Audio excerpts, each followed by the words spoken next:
Bueno, muchas gracias a todos por venir, gracias al Centro de Arte Moderno por acoger la lectura y sobre todo gracias a Marcia por haberme permitido hacer la presentación y por estar aquí. Yo voy a leer un breve texto que he preparado a partir un poco de todos los libros de Marcia y nada, voy a leer la biografía un poco. Marcia Mouro nació en La Paz, Bolivia, el 2 de junio de 1956. Estudió literatura en la Universidad Mayor de San Andrés. Vive en Santiago de Chile desde 1985. Han publicado sus textos en revistas, periódicos y antologías de varios países. Sus libros son Semiramis 16 MG en la colección de poesía joven chilena Serie Fin de Siglo y en la editorial Caja Negra y Documentas en Santiago de Chile. Los Jardines Colgantes en 1985 en la editorial El Hombrecito Sentado de Bolivia. En la misma editorial ha publicado De la Cruz a la Fecha en el 2000 y Lacrimosa en el 2005. Finalmente, en la editorial boliviana Plural ha publicado los libros Excavaciones en el 2009 y más recientemente en el 2011 Restos de un cielo, partes, vestigios, fragmentos, rastros. Yo voy a empezar hablando de Excavaciones, que es el libro que publicó en el 2009 porque es el primero que yo conocí. Me lo recomendó otra poeta boliviana que se llama Jessica Freudenthal, que me dijo que era el mejor libro que se había publicado en Bolivia ese año. Y después de leerlo realmente pienso que tenía razón.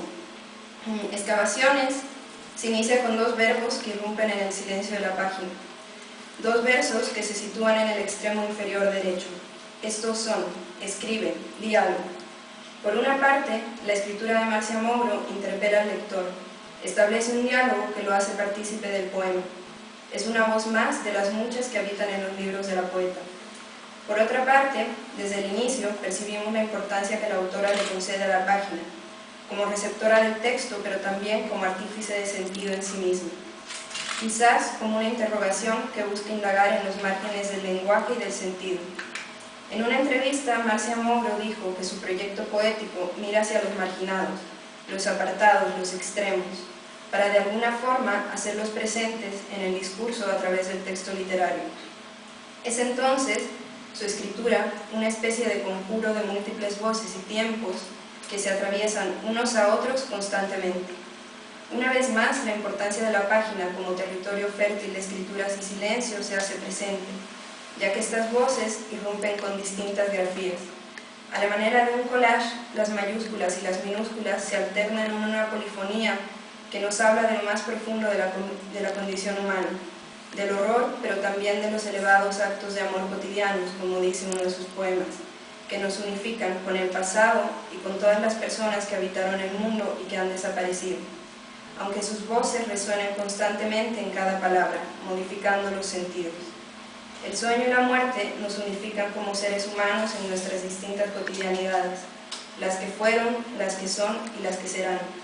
Es así como, escuchando el pasado, podemos reconocernos a nosotros mismos. Según ha afirmado la misma autora, escribir sobre el pasado es para ella un aprendizaje. De esta forma, la voluntad arqueológica de su escritura busca alumbrar esos espacios marginales, silenciados y arrinconados por la historia oficial y por la imposición de un discurso unívoco que se pretende portavoz de lo real. Los poemas de Marcia indagan en el pasado más remoto, pero también en el inmediato, que se nos ha transmitido en fragmentos, y del cual solo nos quedan partes y rastros, como indica el título de su último libro. A partir de estos pedazos, su escritura se constituye como un vestigio del acontecimiento y de las voces que han sido silenciadas, y que a través de la palabra logran habitar nuestro cuerpo. De esta forma, la excavación se ejecuta también en el propio cuerpo, mientras la escritura lo va transformando constantemente. Todos los libros de Marcia mantienen esta voluntad de indagación profunda, sin la cual la escritura tiende a convertirse en una afirmación que no cuestiona y que irremediablemente fosiliza el lenguaje.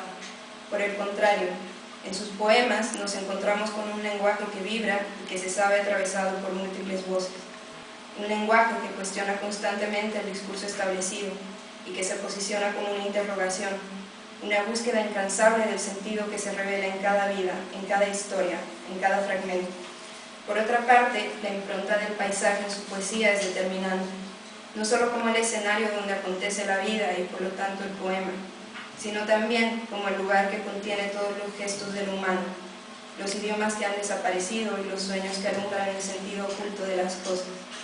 Estamos ligados al paisaje porque nuestras huellas también lo configuran. Porque también el corazón es un lugar que está ligado al mundo, como nos dice otro de los poemas de Marcia.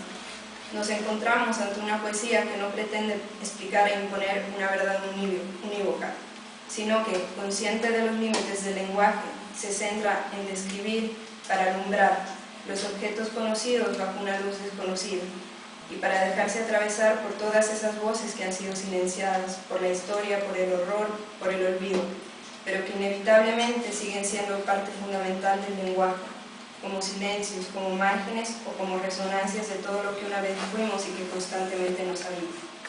Y bueno, ahora les dejo con la voz de la poeta. Gracias. Hola, buenas noches. Quiero agradecer, muchas gracias, a cada uno de los que ha hecho posible esta lectura aquí en Madrid, que jamás en mi vida había pensado que alguna vez leería, ni pisaría Madrid. Voy a leer de este mi último libro, Restos de un cielo, partes, vestigios, fragmentos, rastros.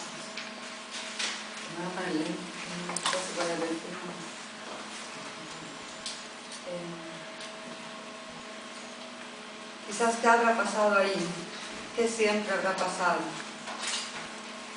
Que estaban viviendo en comunidad, que fueron todos asesinados, lee, que han quedado dispersos, lee, que eran de sonrisa fácil, que pintan su cuerpo con símbolos de cada uno, de sus cielos y de sus tierras, lee, testimonio, evidencia, confirmación. El lugar en donde estaban yo no lo conozco, solamente he escuchado que ellos estaban ahí, he leído. Un modo de instalarse en el mundo, como si fueran a despedirse para siempre, sabiendo que va a ser cada vez más y más difícil. Se dice, se cuenta, se lee que estaban en esa playa, en ese bosque, porque ese era su lugar y siempre estaban ahí. Así como mi residencia permanente es mi casa y siempre estoy ahí. Sopocachi, Providencia, Sopocachi, Mapocho, Choqueyacu, Mapocho. Ese era su lugar de residencia permanente. Selknam soñaba, evocaba Selknam, Selknam decía, Selknam pensaba Selknam, caminaba Selknam en tristísimos atardeceres, Selknam imaginaba, mientras botaba canoa, mientras mezclaba tintes, mientras pintaba cuerpos, Selknam soñaba. No tenían frío, estaban así nomás, desnudos. Y después de esos tiempos yo andaba con ropa. Se dice que andaban así nomás, desnudos. ¿Frío tendrían? ¿Teníamos frío? Cahuéscar comenzaron a arrastrar sus canoas a tierra para que no les pasara nada. Eran de líquenes que recogían en las pozas de agua. Recogían tiras largas, con eso las calafateaban. Estaban cosidas con hebras de boqui bien tensadas. Asimismo, todas las partes se podían coser. Con el agua hasta las rodillas, habiendo lluvia y nevazón, así nomás estaban, con el agua hasta las rodillas, y no se tallachaban, parece. Aculicaban. El órgano de la ONU encargado de velar por el cumplimiento de los tratados internacionales sobre drogas ha advertido a Bolivia de que infringe los convenios al permitir el tradicional aculicu de la hoja de coca. Habrían de andar en los líquenes, en el barro, y se entraban al mar y nadaban, como si esas horas fueran las últimas que habrían de pasar. Podrían estar cantando con devoción. En una playa donde llegaba el viento, Cahuéscar estaban en esa playa con pendiente, he leído. El viento del este, que aquí lo llaman Getaxo, de la costa hacia el medio sopla. He leído, pero, que en su playa siempre había calma. Deberían haberse muerto de frío, deberían haberse muerto de enfriamiento al instante, porque estaban totalmente empapados por el aguacero y debían haber tenido frío. Mi bisabuelo andaría sin ropa, pero yo no. También había nieve, se cuenta que caía agua-nieve. Selknam, Cahuéscar, siempre andaban con frío congelante. Caía lluvia, hacía frío, les dolían y dolían sus manos. Transformaban todas sus actividades cotidianas en sublimes y en elevados actos de amor. Los antiguos Selknam, los antiguos Cahuéscar, iban a repartir todo lo que cazaban, y quienes recibían era todo el grupo. Había reciprocidad, se cuenta. Charles Darwin dice que eran las más abyectas y miserables criaturas. Los que andaban en la playa en pendiente, donde antes habían estado los que fueron secuestrados, estaban ahí por el hecho de que ese era su territorio, cuando eran nómades, cuando eran hombres y mujeres y niños de mar. Antes era abstracto, pero ahora es sólido y palpable para mí. Y allí permanecieron, eran personas como yo, que hablaban y que andaban, personas como yo, que andan y hablan. Allí estábamos siempre, yo estaba siempre aquí y estoy. En el mar hay las mujercitas que viven en el mar y los hombrecitos que viven en el mar, los invisibles.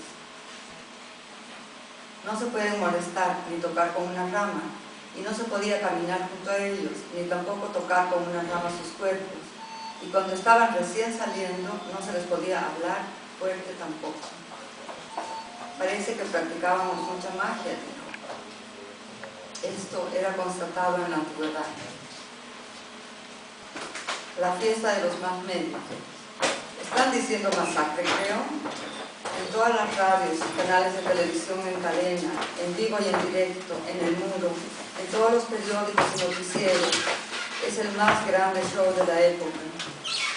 De las ciudades venían, hermosos, magníficos, fastuosos, imponentes, con esos trajes oscuros, camisas con volados, encajes, con zapatitos caminaban por el barro, con esas manos blancas de guante blanco, y bien agarrados de sus armas andaban, lastimando, hiriendo, secuestrando, asesinando.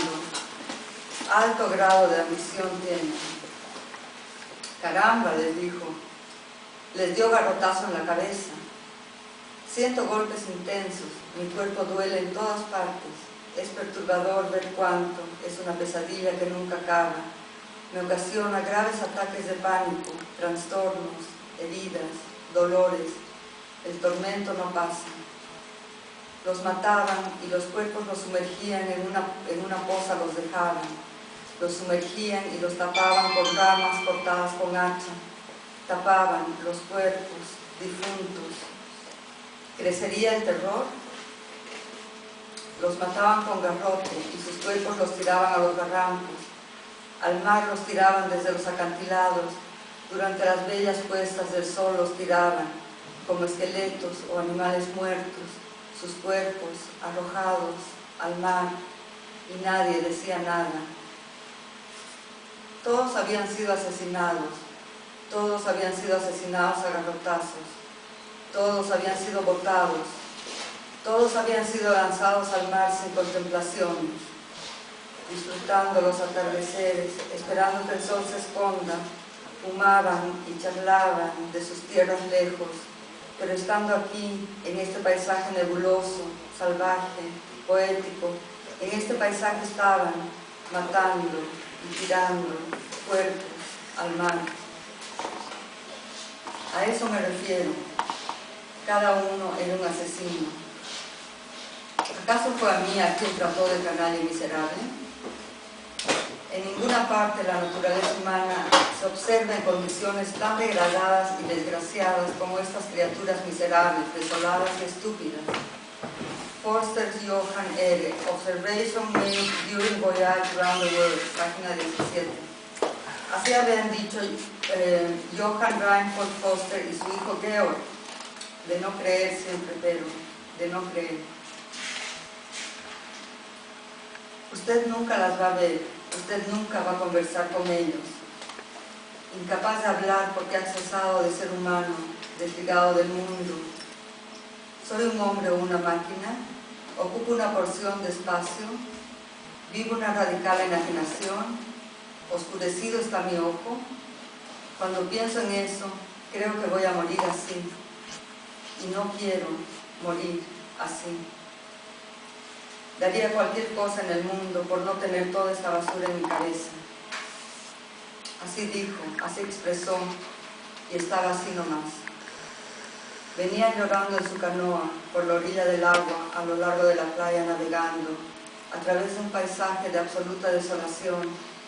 Se dice que venían llorando, siguiendo una ruta de soledad y viento, contemplando del mar los delicados tonos azules, contemplando los cascos y restos de antiguas naves hundidas. El tramo de la costa ofrece el paisaje más alucinante.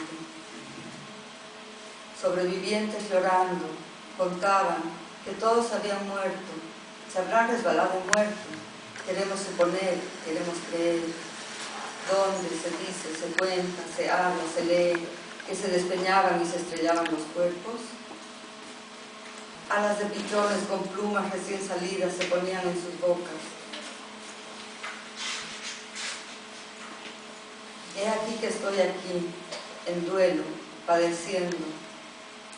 En su boca sujetó con los dientes las plumas de los pájaros. Comenzó a emitir gemidos de dolor. Con sus dientes sujetó las plumas de los pájaros y comenzó a llorar su aflicción. A todos los que se llevaron los habían transformado. He aquí que nunca más fueron personas como yo. Tu cuerpo tendría terror, tendría dolores, yace derrotado, desmantelado, impropio, desgastado, vapuleado, yace tu cuerpo, un sistema complejo de correas y engranajes, registra, verifica, consigna, agrega texto el cuerpo tuyo. ¿Dónde nos será posible estar solos, a salvo, lejos? Eso es lo que deseamos. Aferrándose a cualquier soporte que los lleve hacia la luz, señalan, marcan territorio, transmiten una sensación extraña, inquietante, que no deja indiferente ni sereno. ¿De qué animal son esos huesos que se encontraban podridos por ahí? ¿Tienes idea de lo que se siente al ver eso?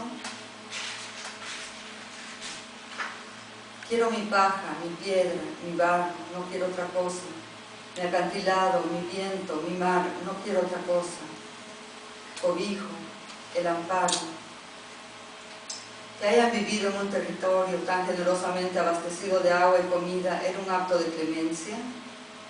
Que hayan venido a cortar orejas para venderlas según el precio del mercado era un acto de avaricia, acciones, negocios, finanzas, inversiones, fondos mutuos, transacciones en la bolsa de valores, en pesos, en dólares, en euros, en coronas, en libras esterlinas. Que les hayan arrancado sus pieles y sus cueros de guanaco por ropas era un acto de alta costura. Que hayan destruido sus hermosas viviendas circulares era un acto de arquitectura contemporánea. Que los hayan expuesto al público en jaulas era una acción de arte, un happening, una instalación. He aquí que yo soñé y me asusté. ¿Qué cosa vi y soñé? ¿Qué siempre he visto y he soñado? Acostado, con la cara hacia el suelo, sin emitir palabra, intentando no perder el control, piensa en la temporalidad del cuerpo. ¿Qué significa esta invasión, esta interrupción brutal de la vida cotidiana? No hay manera de saber qué es lo que está aconteciendo. Estando en la jaula, levantaba su cabeza para escuchar el oleaje, los truenos, la lluvia constante. Quiero saber lo que sucede, estoy aterrado. Levantaba su cabeza dolida para oler el cochayuyo, el merquén, la sal del mar, el huiro, el humo de las fogatas sentir. Todos fueron llevados a la fuerza, en los mismos modos, sin contemplaciones, avasallando, desde la profundidad de una psicosis encubierta, desde lo cruel, desde la ambición, fueron secuestrados, encerrados en jaulas, expuestos, desplegados, exhibidos, mostrados, puestos a la vista, lucidos, en las bellas capitales del otro lado del mundo, en la maravillosa sociedad civilizada. Estos indios ignorantes, salvajes, indocumentados, extracomunitarios, incultos, miserables, indecentes, analfabetos, mugrientos y letrados. A la que decían la hermosa, también fue llevada a la fuerza. Venta de orejas y exhibición. ¿Quién cortaba?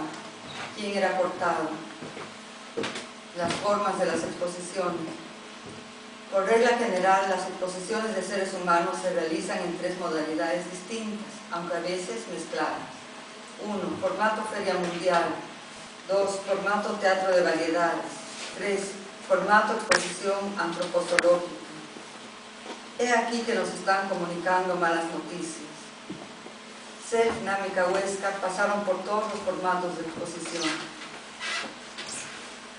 Sino que nosotros somos personas, somos humanos que estamos vivos, somos el original no modificado, el pasado invisible, la cifra de las cosas somos, el secreto sumergido, somos la zona inapropiada, las cosas de papeles que se te ocurren, un caso bien difícil somos, imagen fija, adornada en exceso, pintarrajeada somos.